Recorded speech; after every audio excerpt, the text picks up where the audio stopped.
오늘은 제가 바이든 정부의 세금 관련해 가지고 얘기를 좀 해보겠습니다. 이게 오늘 이제 시장이 많이 하락했어요. 월요일장 4월 19일 월요일장에서 시장이 좀 많이 하락을 했습니다. 뭐 많이라고 하긴 좀 그렇고 한 1% 정도 하락을 했는데 여기에 대해서 좀 얘기를 해 보겠습니다. 지금 보면은 어떤 상황이냐면은 시장에 알려지지 않았던 얘기들이 이제 터져 나오면서 투자자들이, 이게 뭐야 하는 그런 수준이었어요. 그러니까 세금 인상, 하겠지. 예, 뭐, 의회에서 뭐 얘기하다가 하겠지. 뭐 이러고 있는데 갑자기 바이든 대통령이 은행 CEO들, 뭐, 골드만삭스, 뱅크 오브 아메리카 이런 최대 은행 CEO들 불러가지고 브리핑을 해버렸어요. 여기에다 이제 상공회의소에다가 전국 제조업협회까지 불러가지고 브리핑을 해버렸어요. 이런 소리가 들리니까 사람들이 이게 뭐야 막 이렇게 반응을 한 거예요. 그래서 야, 이거 세금 때리면은 순이익 떨어지는데 수익 실현해야지. 많이 올랐잖아. 수익 실현해야지. 이렇게 된 거예요. 여기에다 이제 부자세 도입 얘기도 이제 바이든 대통령이 직접 했죠. 그동안은 옐런 재무장관이 얘기를 했는데 바이든 대통령이 이제 직접 해버렸습니다. 이러다 보니까 시장에서는 조금 뭐라 그럴까 좀 이거 조심해야겠다. 뭐 이런 그런 생각들이 든 거죠.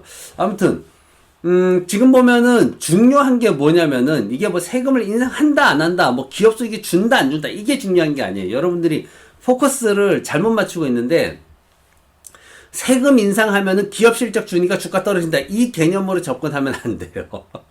항상 말하지만 시장의 디테일한 부분을 이해를 해야지만 미국에 대해서 알 수가 있습니다. 미국 시장의 디테일한 걸 모르고 한국 뉴스만 보고 그냥 뭔가 투자를 하겠다고 덤비는 분들은 정말 생각 다시 하셔야 돼요. 제대로 공부하셔야 되고 제대로 알고 덤벼야지 그냥 그렇게 단순하게 덤비면은 뭐 운이 좋으면 벌 수도 있겠죠. 하지만 그 운이 언제까지 지속될 수 있을지 그리고 그 운이 과연 나에게 올지 그건 미지수입니다. 자, 아무튼 얘기를 좀 해볼게요. 자, 지금 세금 관련해 가지고 크게 이슈가 한 세 가지 정도가 있습니다. 자, 최고 소득세율을 39.6%까지 올린다. 이거 뭐 얼마 아닌 것 같지만 이거 되게 예민한 겁니다. 법인세를 21%에서 28%로 올린다. 세 번째가 의외로 국세청에서 비트코인 탈세를 강력 조사하겠다. 이게 세 가지 이슈예요. 3대 이슈가 이거예요. 예, 주식시장에 직접적인 영향을 미치는 거. 뭐, 다른 거는 그냥 그렇다 치고 주식시장에 직접적인 영향을 미치는 게 이런 거예요. 왜냐면, 최고 소득세율은 이제 부자세와 관련돼 있는 얘기고, 법인세율은 기업 수익과 직결되고, 국세청 비트코인 조사는 이거는 심각해질 수 있어요. 왜냐면 유동성과 직접적인 문제가 있기 때문에. 그래서 이건 주의를 해야 됩니다.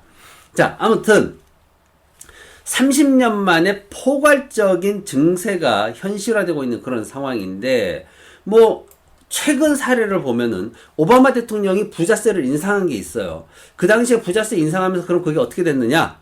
뭐 별 무리 없었습니다. 예, 별 무리 없었어요. 왜? 그렇게 하면은 부자들은 내가 개인적으로 세금이 올라가면은 회사 돈을 쓰면 돼요. 예, 회사 돈 쓰면 됩니다. 회사에서 배당 더 늘리고 뭐 이런 식으로 하면은 뭐 그 부분이 별로 문제가 안 됩니다. 일반 개인들한테 타격을 준 게 아니기 때문에 그리고 이제 이 한국하고 좀 그게 다르기 때문에 뭐가 다르냐면은 배당도 차별화해서 주는 게 굉장히 많고요. 그러니까 대주주들한테는 배당률 자체가 차별화돼서 가는 경우가 많습니다. 그리고 일반 주주들한테 배당 안 해줘도 대주주한테 배당해줘도 이게 다 합법이에요. 예, 아무 문제가 없습니다. 여기에다가 또 그 회사 형태에 따라 가지고 배당을 얼마든지 마음대로 조절할 수가 있어요. 그래서 뭐 마음대로라고 표현하기 좀 그렇지만 굉장히 자유로운 그런 상황입니다. 그래서 그렇게 조절하기 때문에 부자들은 별 문제가 없었습니다. 그렇다고 해서 뭐 이 부자들의 어떤 낙수 효과가 생겨가지고 경제 전반이 좋아졌냐? 뭐 그런 것도 아니에요. 오바마 시절에도 중산층은 더 줄어들었습니다. 트럼프 시절에 더 많이 줄어들었지만 오바마 시절에도 중산층은 줄어들었어요. 예, 별로 그래서 경제에 어떤 큰 뭐 긍정적인 이슈나 악재나 이런 것들은 없었습니다. 다만 이제 제가 생각하는 거는 뭐냐면 두 가지 정도를 제가 여러분들한테 꼭 생각을 하시라고 말씀을 드릴 거예요. 뭐냐면 첫 번째는 뭐냐면은 시장 투자자들의 상태가 안 좋아요. 이 방송 보고 계신 분들도 본인 상태가 안 좋다라는 말이 뭔가 생각을 하셔야 됩니다. 무슨 얘기냐면은 경험치가 없어요. 경험치가. 이 시장의 개인 투자자들이 엄청나게 늘어났습니다. 최대 50%까지도 늘어났다라고 해요. 예. 뭐 지난해 이미 3분기 시절에 20% 올랐다 그랬고 뭐 계속 나오는 얘기가 일부에서는 최대 50%까지 개인 투자자가 증가했다라고 얘기를 합니다. 근데 대부분 이제 작년에 들어온 분들이죠. 이분들이 과연 시장의 하락에 어떤 마인드 컨트롤이 될 수 있을까라는 부분을 생각합니다. 예, 그 부분을 잘 생각해야지 시장의 흐름을 쫓아갈 수 있어요. 시장의 뭐 역발상 투자 이런 얘기도 나오고 시장의 투자자들의 심리 상태에 따라서 고점과 저점을 분석해서 매수하는 엄청난 수익을 올렸던 그런 분도 계십니다. 그래서 지금 상황에서는 그 부분을 우리가 고려를 해야 돼요. 투자자들의 어떤 심리적 변화에 따라서 세금 이슈가 나오면은 변동성이 커질 수 있습니다. 심리적 압박에 굉장히 약하기 때문에 뭐 공부는 많이 했어요. 머리는 꽉 차 있는데 여기에는 별로 든 게 없어. 왜? 경험이 없으니까. 그래서 심리적 압박에 굉장히 약해질 겁니다. 그래서 오늘 같은 날도 이런 일이 생긴 거예요. 오늘 같은 날 사실 뭐 이슈가 있어요? 별 이슈 없어요. 트럼프 대통령은 대통령으로서 할 일을 했고 세금은 그동안 나왔던 얘기고 그럼에도 불구하고 투자자들이 움직였다는 거. 세금 인상 얘기 나오면 최대 피해를 보는 데는 반도체나 IT 기업들이에요. 자, 금리 인상 얘기 나오면 최대 피해를 보는 데는 반도체 IT 기업들이에요. 이러다 보니까 나스닥이 오늘 더 빠졌던 거고. 자, 첫 번째는 그런 거예요. 투자자들의 어떤 태도, 어떤 경험치에 대한 그런 것들이 약하다. 두 번째는 그럼 뭐냐면은 정치권에서의 불일치예요.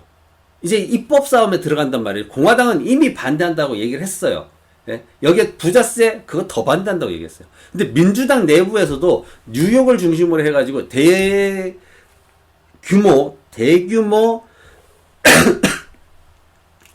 예. 대규모 도시에 있는 의회 의원들은 이 부분을 반대한다고 나서고 있습니다. 뉴욕이 제일 첫 번째죠. 왜? 월가가 있으니까. 월스트리트이 있는데 어떻게 거기에 부자세 이런 거에 찬성을 해요. 금융거래소도 지금 걸려 있는데. 자, 아무튼 정치권에서 불일치가 나옵니다. 이게 무슨 문제냐? 이게 이렇게 되면 가장 첫 번째 문제는 뭐냐면 셧다운 나오죠. 우리가 쉽게 예상할 수 있는 게 셧다운 나와요. 근데 정말 본질적인 문제는 뭐냐면은 여기에서 불일치가 일어나서 인프라가 진행이 안 되면은 자금 조달 어떻게 할 거예요? 1조 9천억 달러 자금 조달 어떻게 할 거야? 뒤에 나오는 3조 달러는 자금 조달 어떻게 할 거야? 자금 조달 못 하잖아요. 그럼 어떻게 해야 돼요? 연준에 가서 돈 빌려야 돼. 자, 지금 구도는 어떻게 돼요? 재무부에서 연준에다 돈 원래 작년에 빌리기로 했던 거 안 빌리고 우리가 증세하겠다. 그래서 연준도 거기에 맞춰가지고 우리 좀 여유가 있어. 괜찮아. 이렇게 됐단 말이죠. 근데 갑자기 재무부에서 연준에다 야, 안 되겠다. 돈 빌려줘. 얼마? 1조 달러. 이래 돼버리는 거야. 이러면 어떻게 되겠어요? 연준의 통화정책에 변화가 올 수 있어요. 자, 지금 인플레이션 국채 수익률 조금만 움직여도 인플레이션 우려 나오고 거기에다가 연준 금리 인상할 거다는 나오고 연준이 정책 변화할 거다는 얘기 나와가지고 시장이 바들바들 떱니다. 근데 재무부가 이렇게 바뀌어버리면은 이런 상황으로 몰고 가서 정치권의 불일치로 인해서 재무부가 입장을 바꿔버리면 심각한 상황이 될 수 있어요. 여러분들이 앞으로 쭉 지켜봐야 될 거는 이 두 가지를 지켜봐야 되는 겁니다. 이게 지금 당장 일어나가지고 뭐 시장에 위험을 준다 이게 아니에요. 앞으로 진행이 되는 과정에서 이 두 가지 부분이 어떻게 움직여 갈 것인가를 지속적으로 관찰을 해야지 무슨 세금 인상하면 기업 수익 떨어지고 이건 아니야. 개인이 갖고 있는 개별 종목의 수익이 얼마나 떨어질 수 있는가 그걸 주시해야 돼요. 거기에서 뭘 봐야 돼요? 첫 번째로 감가상각 얼마나 했느냐. 감가상각 하는데 여유가 있느냐를 봐야 돼요. 즉 우리가 생각하는 감가상각 정액법 정률법을 가지고 지속적으로 해오는 기업이라면은 충분히 빠져나갈 여유가 있어. 왜? 감가상각 한 번에 다 해버리면 되니까. 그 제도는 안 바꿨단 말이에요. 트럼프가 만들어놓은 제도는 안 바꿨어요. 이게 무슨 얘기인가 하는 분들은 공부 제대로 하셔야 돼요. 완전 그 상식이 없는 수준이야. 예, 기본 개념도 없는 수준이야. 그러니까 공부 똑바로 해야 돼요. 트럼프 시절에 들한테 세금 혜택을 주기 위해서 감가상각을 한 방에 할 수 있도록 해줬어요. 예, 이게 굉장히 특례였다고요. 근데 그걸 이미 다 해버리고 작년에 주식시장에서 캐시 들어온 거 가지고 자산 매입을 안 한 회사들, 원래 자산 매입을 안 할 회사들은 심각한 거야. 못 빠져나가. 근데 작년에 돈 들어온 거 가지고 노동자들 급여 인상 안 해주고 해고 다 시켜놓고는 빌딩 사고 땅 산 애들이 있어요. 그런 애들은 세금 인상 빠져나갈 수 있어요. 쉽게 얘기하면 이런 거예요. 예? 감가상각이라는 거에 대해서.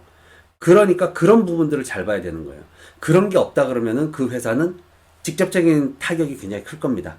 아무튼 그런 것들 잘 보시고, 뭐 오늘 뱅크 오브 아메리카에서 지수 수익이 뭐 마이너스 7% 정도 지수가 뭐 빠질 수 있다 뭐 이런 얘기 했습니다.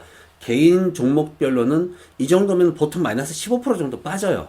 예. 작게는 한 마이너스 10%, 크게는 한 20%, 평균적으로 한 마이너스 15% 정도 빠집니다. 노멀한 조정이에요. 노멀한. 굉장히 평범한 조정입니다. 예. 큰 어떤 걸 얘기하지 않아요. 지금 금융기관들은 이 부분에 대해서 뭔가 큰 이슈를 얘기하진 않아요. 적절한 수준에서 그냥 조절하는 수준으로 그렇게만 얘기를 하고 있어요. 하지만 우리는 앞에 말한 두 가지를 정말 세심하게 관찰해야 된다는 거. 자, 법인세 인상 뭐 이런 얘기 나옵니다. 바이든 행정부의 증세 얘기 나오는데 이 부분들을 제대로 확인을 하면서 가야 되지. 무슨 쓸데없이 뭐 그 뉴스에 나오는 것처럼 무슨 뭐 세금 인상하면은 실적이 뭐 어떻게 기업이 어떻게 되고 뭐 이런 거에 초점 맞춰가지고 미국 시장을 본다? 아, 그 수박 겉핥기예요. 제대로 적응 못하는 거예요. 운 좋으면 돈 버는 거고 운 나쁘면 뭐 대부분이 운이 나쁘죠. 돈 잃는 거고 그렇게 되는 겁니다. 지난번에 비트코인 관련해서도 추세 관리 똑바로 하라 그랬죠. 추세선 한번 무너졌어요. 잘 보셔야 돼요. 그런 것들. 자, 오늘 얘기 여기까지 하고 제가 또 다른 이슈로 찾아뵙겠습니다. 고맙습니다.